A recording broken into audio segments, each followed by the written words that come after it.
Sup dogs, and welcome to the final episode of Monthly Developer Review. Oh, I'm gonna miss saying that. Welcome to MDR, and the last episode to the series where I talk about all the things I've done in my latest project, Captive. You are my idol. As well as everything else I've done for the month of August, and I do hope you brought your ice cream because we will be cheering throughout this episode.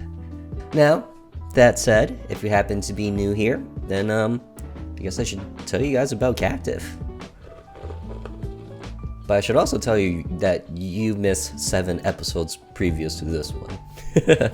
So, Captive is a horror game that I've been working on made in the RPG Maker engine. It uses MZ3D to transform the game from 2D to 3D and back again throughout the whole entire game.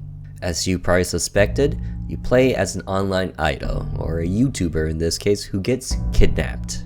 Your kidnapper happens to be a really big fan, so he says, but in reality, he just loves you and he wants you to be his.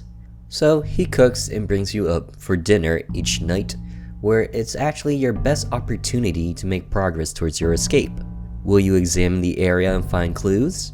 Or will you try to deceive him with your words, make him think that you like him? Then again, you can also just, succumb to his every desires. Whatever choice you choose, you will receive your true ending. So, Captive is complete, and I spent all of August doing a whole ton of things to make sure it gets live, pushing out videos out there, and of course bug testing it to the very end. I actually have a schedule that I can show you that I've been working on. Ta-da! But I could also just screenshot it and toss it up there. That'll probably make more sense.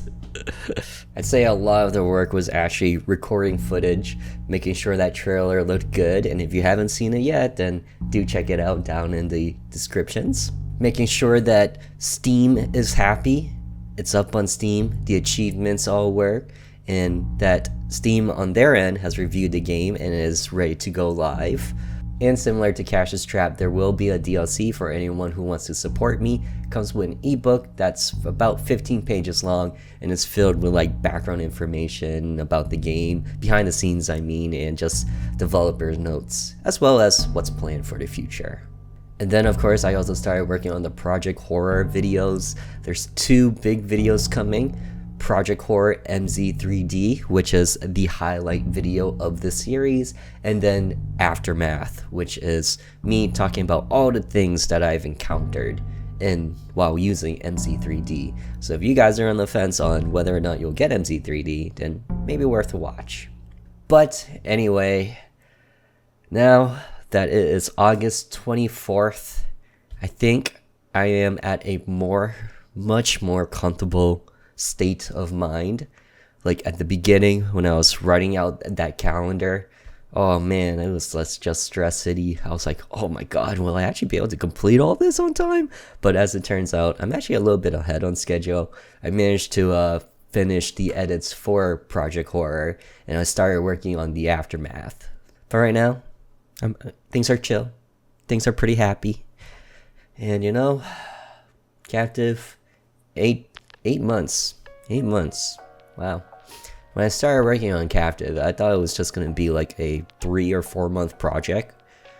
But, of course, I just decided, you know what, I'm going to add this puzzle cube. You know what, I'm going to try and do this, and then try and do that. And then it kind of just started snowballing as I classically do things. I can't wait for you guys to watch Project Horror. It's going to be great. And with that, let's have our first cheers. Don't mind me as I struggle and get this first scoop out. Oh, actually, it kind of melted a little bit. Alright, it doesn't look all that good now that's a little bit melted. But this is for the 8 long months of Captive. You are my idol. Toast to the project.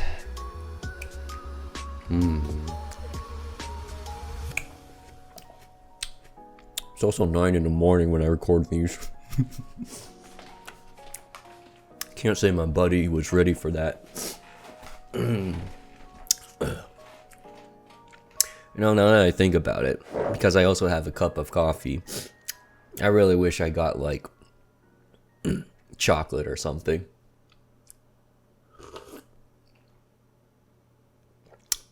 Not that weird. Not that weird. So, it's okay. At least it's not like strawberry. Alright, so with that said, Captive, You Are My Idol will be releasing on September 10th. I will be releasing it at 10 p.m. Eastern Time. It will be $5, but, you know, there's this pretty neat button on Steamworks where you put it all on Steam about having a release sale? You know, I can't actually disclose any figures on whether or not I will do it, but just thought it was a pretty cool thing that can happen. Alright. Now with that said, let's move on to the next topic. Oh yeah, did you guys watch the trailer? What you guys think? Was it a little bit exciting? Like, so much happened this month that I actually forgot that trailer released in this month. I thought it released last month. That's how crazy it's been for me. I actually gotta like stop and pause and watch it just to remember what I did for it. I feel like trailers are like so hard to make these days just because you have to condense so much in so little time, and with the attention span of like shorts, usually you have to capture them within the first 5 seconds, and if you don't, then they're just gonna brush past it. But at the same time, you do want to be truthful for your trailers. So I'm hoping with that opening scene, the audience will realize that they are playing as like a YouTuber or something like that who gets kidnapped. But then like the first half of the video all takes place in 2D, and it's kind of to wrap the audience mind around the idea that, oh, this is just a 2D game, okay, whatever. But if they stick around long enough, they'll hit that turning point where it's like, no, it's not. It actually has a mode where things in 3D, but really it's just like first person perspective, but 3D to the RPG Maker engine, and it's a little bit more than what you think it is.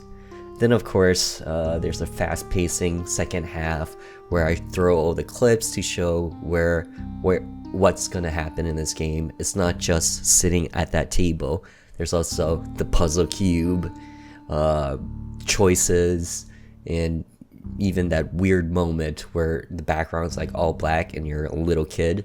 So yeah, there's a little of depth in here that I was hoping to portray in that trailer, but again, it is a little bit more challenging with the times of today, where if you don't capture them within that first few seconds, then they'll probably just skip it and move on to the next one.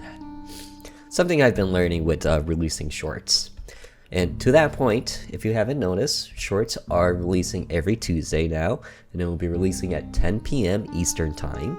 And this is to go alongside with the release of the official game so that you kind of get used to this time frame. I'd say if there's anything, just getting the game out there and doing PR and all that stuff is like the hardest thing for me. It used to be art and music, now it's that. So with that, a toast to my very trying attempts. I don't think you want to see my scoops anymore. They're like kind of melty, but still a toast to that.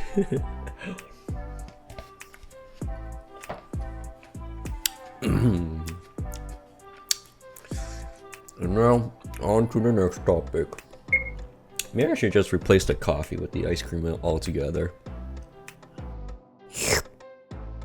For this wild month of August, not a lot has happened, but there is one thing that did happen that was quite big for my life, and it is the Spartan Race. If you've been a fan of the channel for quite some time, then you're probably very familiar with me doing these for the past 2 years. It's a kind of a tradition I've done with my friends, and I've always recorded it, but this time around I decided not to. I've already captured all who've attended their first times going at this, and there's really nothing more magical than your first time, I think. But more so, the edits on these are just so much. I don't think you guys are all that interested in them just by looking at view counts and comment interaction and whatnot. It's also in a very different style than how I make videos, so maybe that's part of the reason why.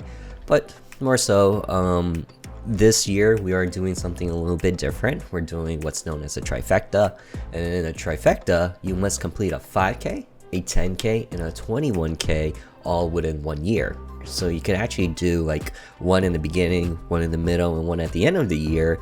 But because of how the Spartan Race kind of travels around the US, that would also mean you'd have to travel, unless you're like me and my friends where we're trying to save as much money as possible. Then we're just going to wait for it to come close. And as it so happens, it happens in New England all around the same time. So this past weekend, which was the 17th and 18th, was a 10k and a 5k in the state of Massachusetts. And of course, we had to tackle it unless we were willing to pay and travel somewhere else to tackle them. And then next month is our 21k, which will happen in Vermont. And man, oh man, oh man. There really needs to be like an award or a medal just to do it back to back like that, because that was insane. So the 10k, also known as the Super, it took place on Saturday, and the 5k, which is known as the Sprint, took place on Sunday. And I'm thankful that it took place in that order, because if I did the 5k into the 10k, I would feel super dead and super defeated. But I still felt super dead and super defeated for what took place this weekend. During the 10k, there's always a victim in these Spartan races where someone just cramps up and they just can't continue running throughout the race. Well, that happened to my friend Joe, and both his legs cramped up within like the first mile and a half. So after that first mile and a half, we just walked the rest of the 10k. And if you don't know the conversion, that's roughly 6.2 miles. So 1.5 miles done, and another roughly 4.5 to go. Yeah, it was exhausting. We were out there, well, luckily it was mostly cloudy for the first half, but then the sun came out and it kind of just melted me. I basically have a sweating problem. Because of that, I do dehydrate much more faster than a normal person. So if I'm out there in the sun for too long, and if all I'm drinking is water and not something with electrolytes like Gatorade or stuff like that, then I will dehydrate, and all that water will kind of just shoot through me, and I'll still be like very dead from it. And that's essentially what happened to me. I think around mile 4 was when it started to really hit on me. But for the most part, we did all complete the 10k and the 5k. I got 22 out of the 25 obstacles. The one that I couldn't do was the multi-rig. This one, which was my shoes. Okay, so this is my own fault, but I decided to wear very worn out shoes that I wore throughout the year. And these shoes don't exactly have laces. Instead, it had like bungee cords that snaps together, so you can kind of just slide your feet in and out. But of course, after roughly a year of wear, they're gonna get loose. And if you can't tighten it, then they're just gonna stay loose. So when it came to these walls, I was literally just holding on to it with my shoes. My feet did not make any contact whatsoever. So like your feet slides to the side of the shoe, and it's literally just that grip of the shoe that's holding on. So you're like using 200% of your foot grip to try and grab onto your shoes that's trying to grab onto those little ledges. So of course I fell during the Z wall, and this plays another role when I did this weird wall thing. I don't know what it's called. And my shoes were of course slipping throughout the entire time. And yeah, that didn't go too well for me. As for the multi-rig, this is actually a very hard obstacle. I'd say half, maybe less than half actually completes this obstacle. And it was this one where I actually ripped my calluses. Or 2 of my 3 calluses got ripped. My other callus, my first callus, got ripped on the rope climb. Pretty sure it was the rope climb. It's all a fuzz for me. But anyways, you guys want to see it? It's actually not that bad anymore. They're kind of healing. And 3, 2, 1. Yeah, so you can imagine they were much more gnarlier than they are now. Which sparked this picture.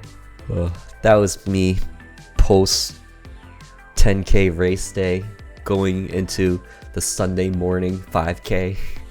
I was like, oh man, these are going to get muddied. They're going to rip and tear some more. Those gloves, they're adorable, but man, they suck.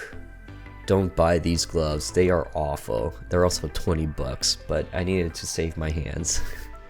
For the 5k, it did rain that day, so the course was very muddy and very slippery.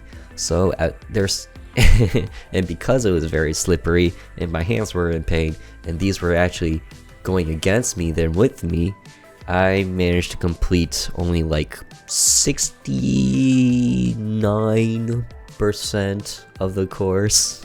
For any obstacles that you can't complete, you could either do a penalty loop, which is like maybe a quarter of a mile of a run, or 30 burpees. And in that case, I'm definitely going to go off for that run. But yeah, everything was just too muddy and slippery for me to get a good grasp on things. And these, when I did like monkey bars and stuff like that, they would actually get caught right underneath here. So when I actually were holding the monkey bars, it was literally just finger grips as opposed to the whole hand gripping. So yeah, don't get these. They're awful. Bad.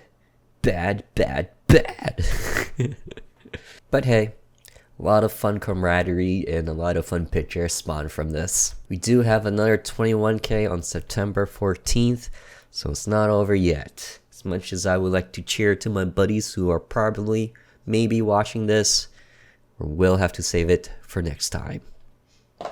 Off camera. Also, not sponsored.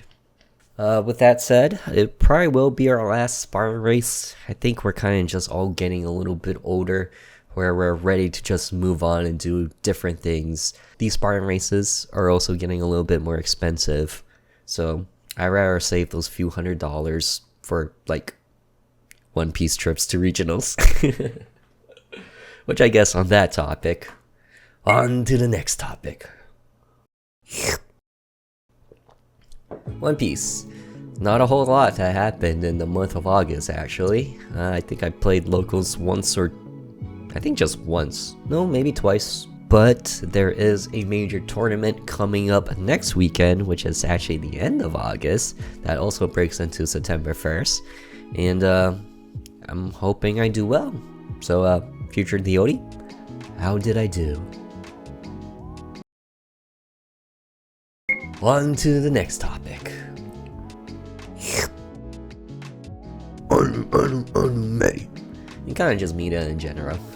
I actually spent most of my August watching the Olympics.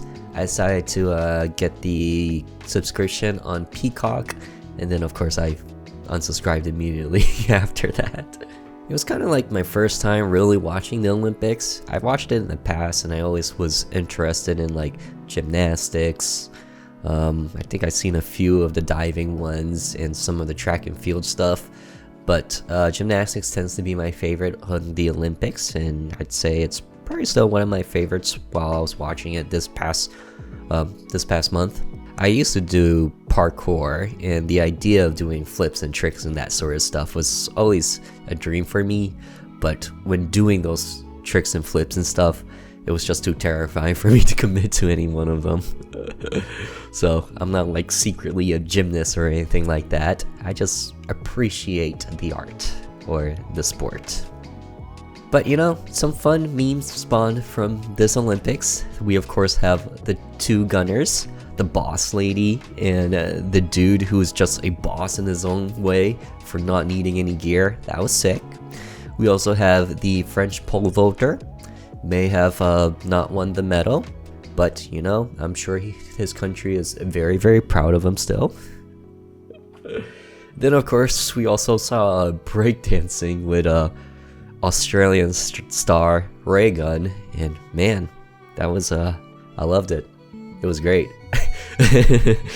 A part of me wished that she actually won her round so I could see more of her stuff in the finals, but in the heart and form of the Olympics, of course, it's better that she probably didn't. One of the fun ones that me and my girlfriend watched was surfing, and I say fun in a fun sort of way, if you know what I mean. Basically, it's kind of interesting. They get like 30 minutes or so because there's like more than just your ability to surf. There's also waiting for the surf to come in, the wave to come in, I mean. And there was this one lady who got a really high score on accident, and I thought it was just hilarious. So while surfing, when you hit the wave, there's initially a drop that's kind of like free falling, then your board catches the wave, and then to help balance yourself and slow you down as you surf, you actually stick your hand into the wave. But what she did was during the free fall, she was kind of just stabilizing herself from falling off of the board and kind of just wiggling and balancing herself all over the place, and she didn't touch the wave at all. And you know what she got? She got like a 9 or higher because of that.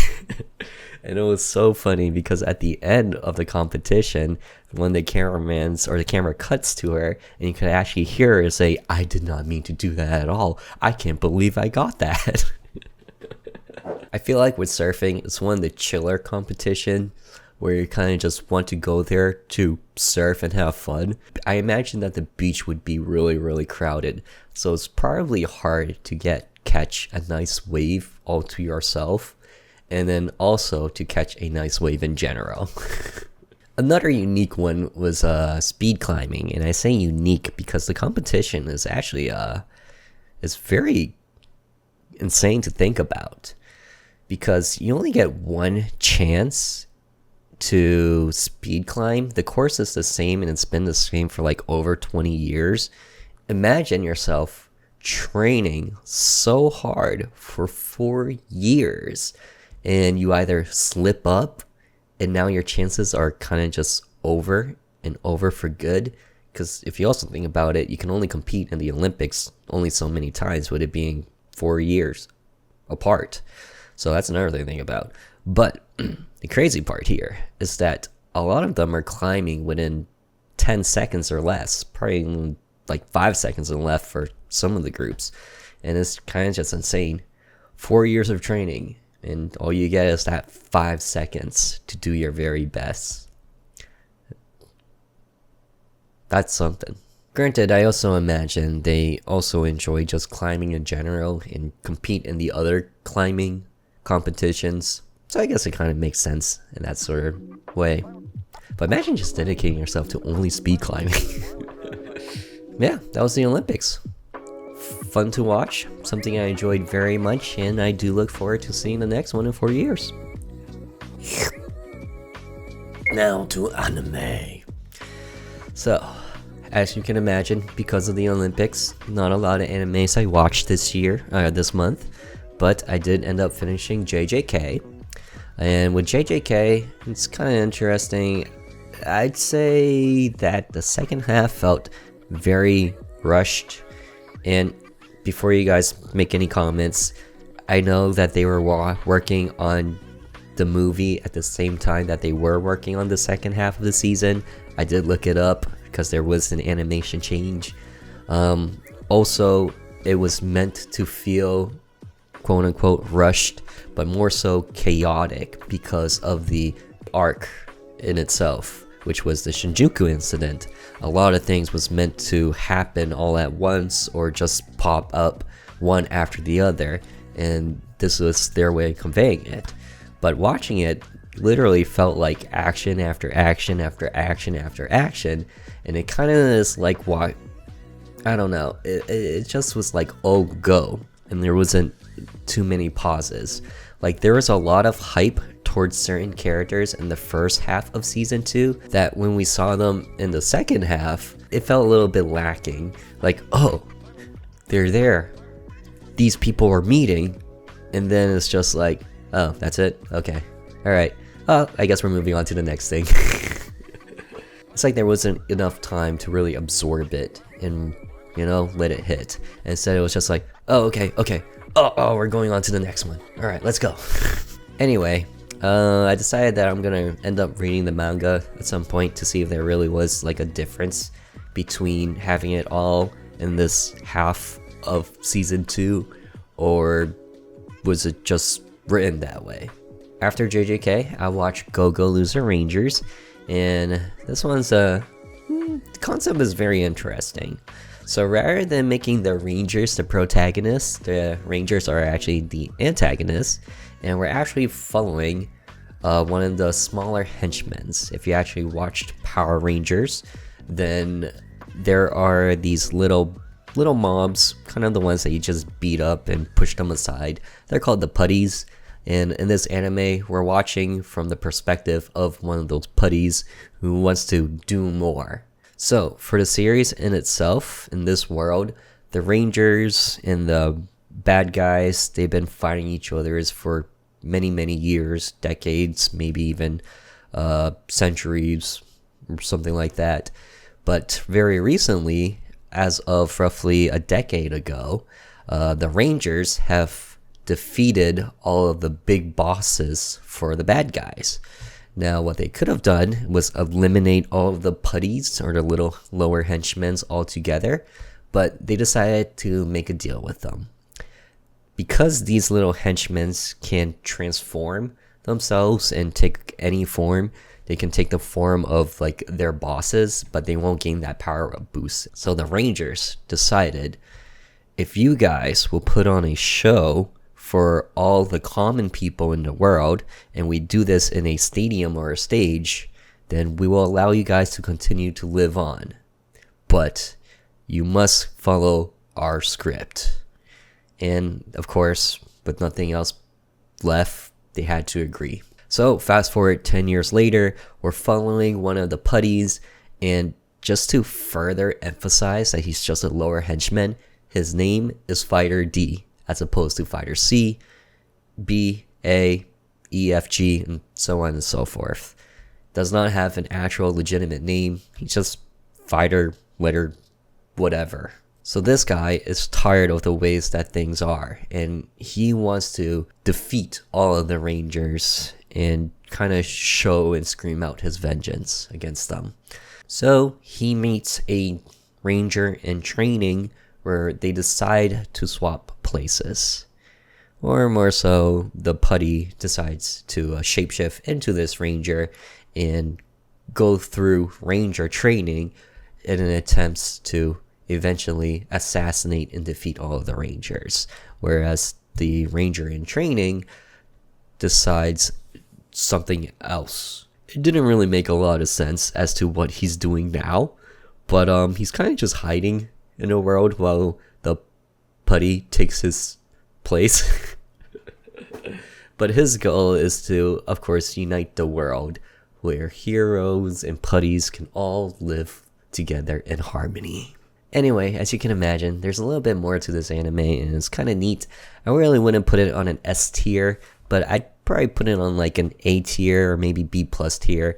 I don't know. Me personally, I find the main character a little bit annoying, where he always screaming out vengeance and how he's like always being sneaky and conniving and plotting, that sort of thing. So not exactly S tier, but it definitely has that potential.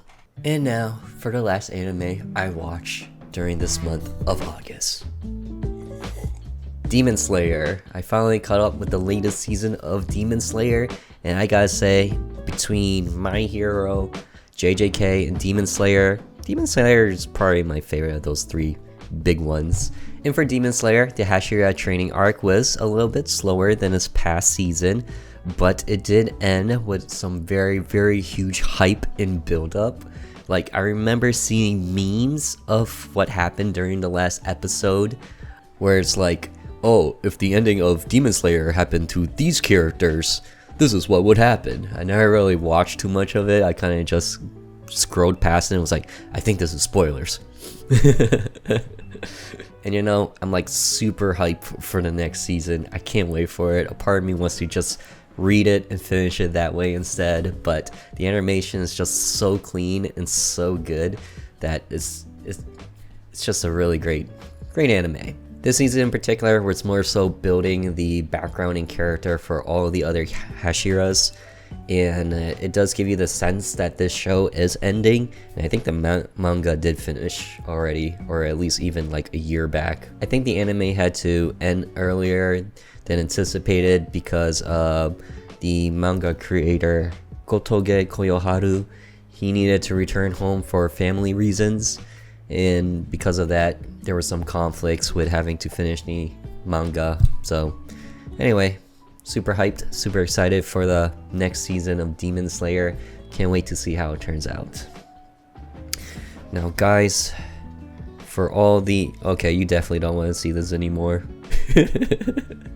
So I'll just tap at the ice cream to you guys. For everyone who stuck around for the anime session, it's always been very fun and just really like stress relieving to just sit back and talk about. So a cheer to all of you guys. Just gonna eat this off camera because you don't want to see this, trust me. Yeah, let's just go back to my coffee.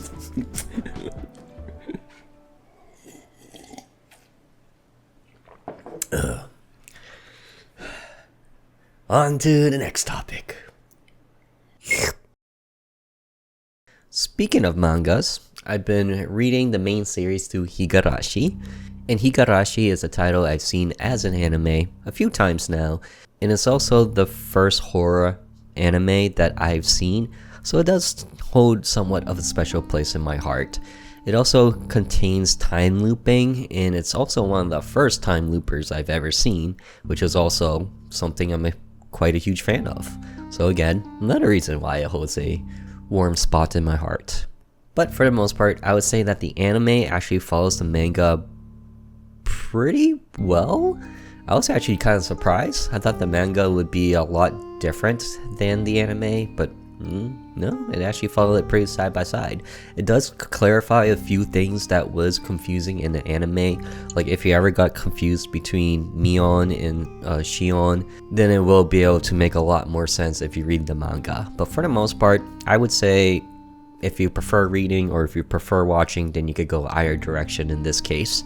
I know that there is a light novel and that this originally started as a video game.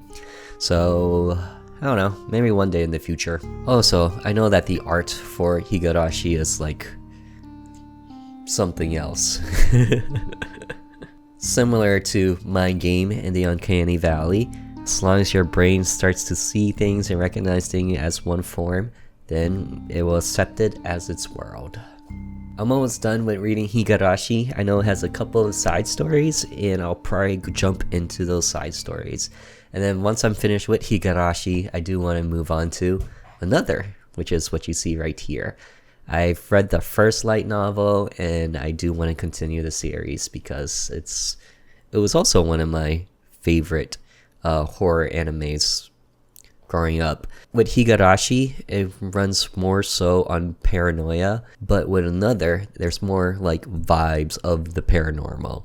And I tend to be a bigger fan of the paranormal out of all things supernatural. And then once I'm done with that, maybe I'll finally move on to JJK. Okay, and on to the next topic. And that is the closing of MDR. First of all, let's grab ourselves a scoop for the 8 great months of MDR. MDR has been a series that kind of spawned out of my usual hiatus in January, where I come back and talk about how that January went, and then I decide, you know what? I think I can do this while I work on Captive, as opposed to just hiding in the shadows, sending some community posts, maybe some stuff on Instagram, and instead do monthly developer reviews. And lo and behold, this worked out. And for those of you guys who supported the series, I'm very thankful. As fun as the vlogs were for Caster's Trap, it is more time consuming to do vlogs. Just the idea of keeping up to them, because if you vlog something and you don't release it for like another month or two, then those vlogs kind of like lose the connectivity with the viewers, I feel like. But with these MDRs, we kind of got a good cadence out of it, and I was able to develop more stress-free. And it's also been stress-free to just chat about other things that isn't always game development. So, a scoop for the MDR series. Though now it's more like slurps for me. I'm gonna change ice creams. Here we go. I moved on to ube. And now comes the struggle. This idea was a lot better in my mind than in practice. To the MDR series. And now, I do want to say thank you to all you guys who just supported me and my crazy ideas, Captive. It's always very encouraging to read your comments and to see that you guys are so supportive with the project and the idea of running MZ3D and doing these weird challenges that I put myself up to. So, to all the friends, family, and viewers, thank you. A scoop to that. Ugh. That's a healthy looking scoop. Sort of.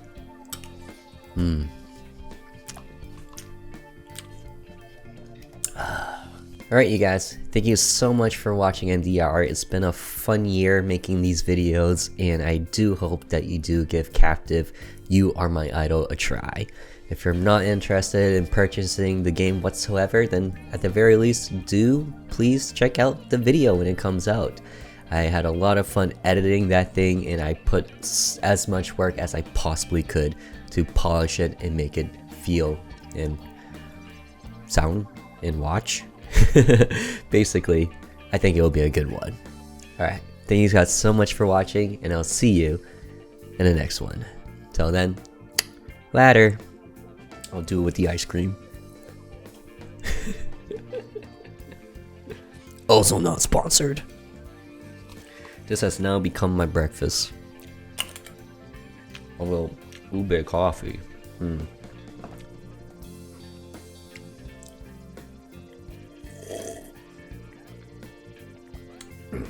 Well, they're both earthy flavors, so it's not the worst.